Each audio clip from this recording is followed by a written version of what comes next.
BBM doon sa naging press conference ni PRRD, no? Kung saan hinamon niya na sabay silang magpa-drug test. Ang sabi ni PBBM, sa bagong Pilipinas, walang lugar sa paninira or defamation. Well, sa tingin ko naman po, hindi naman po naninira lang ang kahit sino. Pero sa tingin ko po, dahil nga po may karapatan ng taong bayan sa impormasyon, sa mga bagay na nakaka-apekto sa kanilang pang-araw-araw na buhay, tanggapin po natin yung hamon at sabay na magpa-drug test, no? Nang matapos na po ang lahat ng alinlangan. Kasi po, binatukan kayo, bumato rin kayo, sinasabi ng isa, hindi na ako nagpa-fentanyl, wala na yung pain ko, so lalabas at lalabas naman yan sa dugo kung mayroon pa siyang fentanyl, no? So, ganun din naman po dapat ang maging response ng ating presidente. Pero ito po ay karapatan ng taong bayan sa impormasyon. Kinakailangan bigyan po natin ng linaw, patutuhanan or pasinungalingan, at tingin ko, siyensya lang po ang po pwede makagawa niyan. So pwede sana po sabay sila. Ang tingin ko naman, may tiwala tayo sa PGH. Dahil ang PGH naman po ay independyente sa ilalim ng pamantasan ng Pilipinas. So itakda lang po ang petsa at ang oras, at tingin ko naman po, sisipot din doon ang ating dating Presidenteng Duterte. Kayo ba mga partners? Payag ba kayo? Sang-ayon ba kayo na sabay magpa-drug test ang dating presidente at ang nakaupong presidente ng Pilipinas nang mawala na yung issue ng paggamit ng droga? Mag-text po kayo sa aming mga Facebook, sa ating YouTube at sa ating Rambler nang malaman natin kung ano ang pulso ng bayan sa issue na ito. Samantala, Kung hindi kayo gahaman sa kapangyarihan na nais nyo talagang number 1, pahabain ng termino, at number 2, gawing Prime Minister ang yung speaker, hindi na dapat siguro nagkaroon ng hearing sa Davao. So, wag po natin sisihin ang mga senador kapag ginagawa nilang katungkulan nila, no? At siyempre po, no, ang pondo naman po ay nagmumula po sa mababang kapulungan, no? So, ang tanong din po, ano bang binigay ninyo sa Davao? O talaga pinagkaitan nyo na ba ang Davao? Alam ko po, ang distrito ngayon ni Congressman Pulong, na distrito ng dating Pangulo, ay 500 million na lang ang pondo, no? So, kung hindi po makagalaw ang Davao dahil po pinagkaitan nyo ng pondo, so kayo rin po may kasalanan dahil dyan. Dahil nga po, inuna nyo muna ang politika kaysa yung pangangailangan ng Mindanao. So, lilinawin ko lang po, itong dahilan kung bakit maraming naniniwala na kung talagang magulong-magulo ang gobyerno ni PBBM, nais na lang nilang maging independyente ang Mindanao. Ang pagkatutol ko lang dyan ay dahil magiging dayuhan ng mga Duterte kung sila'y hihiwalay. At kinakailangan pa ako mag-apply ng citizenship para sa Mindanao.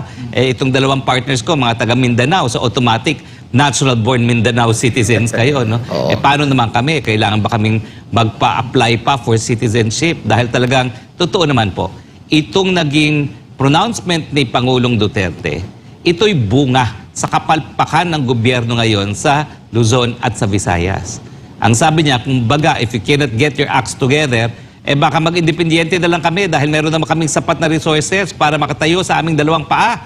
Hindi namin kinakailangan yung mga ginagawa ninyo na amendahan ng saligang batas sa pamamagitan ng pamimili ng pirma at sa pamamagitan ng panlilinlang. Dahil sapat naman ang resources ng Mindanao para mabuhay. Kasama na dyan yung human resource at saka yung natural resources, no? Maalam ko na yung isang linggo, pinakita natin yung porsyento ng GNP na nanggagaling sa Mindanao. Napakalaki po talaga, no? Dahil ang Mindanao po, yan ang ating food basket at yan din po ang ating resource basket, no? At ngayon po, ang pinakamaraming nakakalap na kinakailangan para sa mga electronic vehicles ay nickel. Nasaan damakmak dyan po sa Mindanao, kasama na ang ginto, no? At meron din ang coal dyan sa Zamboanga, Sibugay, no? So, hindi nakapagtataka kung talagang naisin talaga namang Mindanao na habang magulo mga politiko dito sa Luzon at Visayas, gusto na nila maging independyente. Now, may nagsasabi na yan daw po ay incitement to sedition. I beg to disagree. Kasi ito po ay isang solusyon sa isang pampublikong debate kung ano pala talaga dapat ang pinakamabuti gawin para sa bansang ito. And again, ito po ay born out of frustration dahil masyadong maraming gahaman sa kapangyarihan dito sa Luzon at sa Visayas. Now, sa United Nations po, nagkaroon talaga ng proseso dyan kung saan kinikilala kasi ng United Nations ang karapatan na tinatawag na self-determination. Yung karapatan ng mga mamamayan na sila ang gumuhit ng kanilang tadhana sa pamamagitan ng pagiging independyente kung sa tingin nila merong basihan dyan. No? Pero dadaan po yan sa proseso ng plebisito. Kinakailangan siyempre kunin hindi lang po ang consent ng nais maghiwalay, kundi pati yung consent na hihiwalayan. So medyo mahirap ang proseso sa UN dyan dahil ang referendum, hindi lang naman po mga taga Mindanao ang boboto, kinakailangan pati yung mga taga Luzon at Visayas.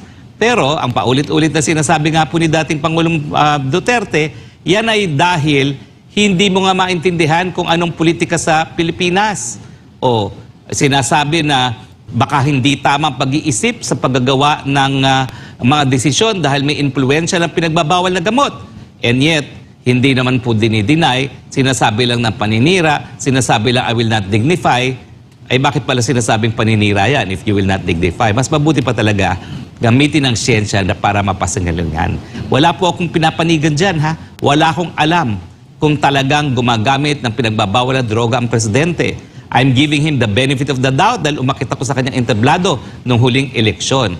Pero kinakailangan saguting mabuti. At hindi lang po salita ang sagutin, siguro po dapat nga sa siyensya, sa pamamagitan ng pagtetest ng buhok na kung saan mas matagal ang epekto ng mga pinagbabawal na gamot kaysa sa dugo na ang alam ko ay 4 na araw lang po pwede na mawala ang mga trace. Attorney, yung pag-question sa public official, pag-criticize, pag-puna sa mga hakbang, healthy ba na hindi yan tanggapin at sasabihin paninira lang yan?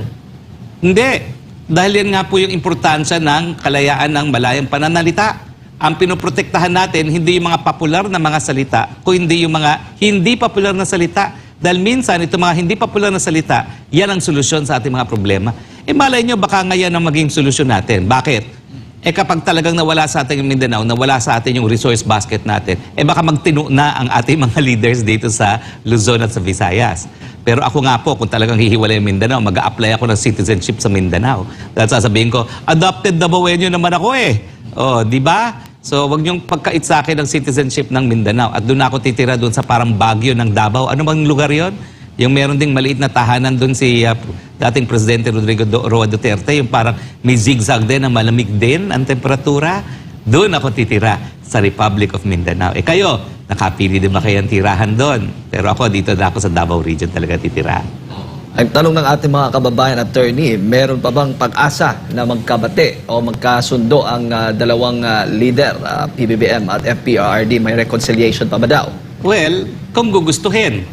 Pero sa tingin ko, sa pangin ng mga Marcos, mukhang ayaw nila ngayon. Meron akong 3 suhestyon para talagang magkaroon ng reconciliation. Unang-una, isulat yung paulit-ulit na sinasabi ni Presidente Bongbong Marcos in the form of a presidential issuance, a memorandum circular, an order to all executive offices na huwag makipagtulungan sa ICC dahil hindi na tayo miyembro at kapag sila'y nakipagtulungan, yan ay paglabag sa ating soberenya at jurisdiction. Now, mukhang pumapalag dahil nakakalaki daw yan. Well, Mr. President, I'm sorry po ha. Kayo paulit-ulit. Pero yung inyong speaker at yung kanyang mga kaalyado, kasama na po ang Justice Secretary, ay nagsasabi na makikipagtulungan sila. So parang baliwala pong salita ninyo. So kinakailangan isulat ninyo ang order ninyo sa inyong mga ahensya ng merong legal na basehan na kapag sila po ay sumuway, ayan po ay paglabag sa utos ng kanilang boss. Disobedience. Isang ground po yan para sa criminal prosecution dahil yan po isang form of graft kung lantaran silang lalabag sa inyong utos. Wala pong masama doon. Dahil kung sincero naman po tayo sa pagsabi na talagang pangangalagaan natin at poprotektahan ang soberenya sa pamamagitan ng hindi pagkukooperate sa ICC, ganun din po yun. Kaya lang, merong legal na basehan na nakasulat. Dahil alam nyo naman sa hukuman at saka sa paglabag ng ating mga batas na umiiral sa mga taong gobyerno, kinakailangan meron kang nakasulat. Pangalawa, ang sabi ko nga, tuluyan ng ibasura ang pirma. Alam niyo yung pirma na yan, bagamat yung Senate Resolution number 6 ngayon ay tinatalakay sa Senado at sinasabi ng Kamara na susunod sila. Hello, pagod na po kami kay Speaker at mga ating mga congressmen na iba ang salita, iba ang gawain. Ilang beses na sila sinabing di na tutuloy ang pirma. Tuloy-tuloy naman po ang pirma. So wag niyo po kaming sisihin kung kami nagdududa sa kanilang mga motibasyon. At pangatlo po, mas maraming mga social occasion sa panig ng mag-asawang Marcos at yung mag-amang Duterte. Mukhang imposible po yan dahil mga partners, nandun ako ha. Nandun po ako sa Chinese New Year celebration ng Chinese Embassy. Pero ako may kutob na ako na baka mamaya hindi matutuwa si FL pag ako'y nakita. So ako po'y umiwas na at umalis ng maaga. Pero matapos po ang talumpato ni VP Sara na recorded, no? At bumabati siya ng Kung Hei Fat Choi sa ating mga Chinong mga kapatid, abay tinanong na media, Ma'am, FL, Lam, kamusta na po ang samahan ninyo ni VP Sara? Abay, nag-Lydia de Vega. Talaga naman pong tumakbo di umano ang ating FL. Although, hindi ko na po napanood yon kasi maaga pa lang umalis na ako dahil sabi ko, naku, kung ang Vice President inisnab, baka ako isnabin dito, baka maging heartbroken ako forever dahil pinangangalagaan ko ang aming pagsamahan bilang magkumare. No? Alam nyo kasi yung aking dating Chief of Staff as a spokesperson, dating Chief of Staff din ni PBBM sa Senado na malapit din doon sa mag-asawa. No? So sabi ko, ayaw ko naman masira aming relasyon. Ayaw ko magbawian ng kandila na tinatawag. No? So umiwas na lang ako. No? Pero yun ang nalathala ngayon na nag-Lydia de Vega, tumakbo at ayaw sagutin kung paanong relasyon nila. So, tingin nyo ba papayag ang Lam, papayag ang Speaker na magkaroon ng mga social occasion kasama ang mga Duterte para magkabate? Mukhang hindi po yan mangyayari sa lalong mabilis na panahon. So, sa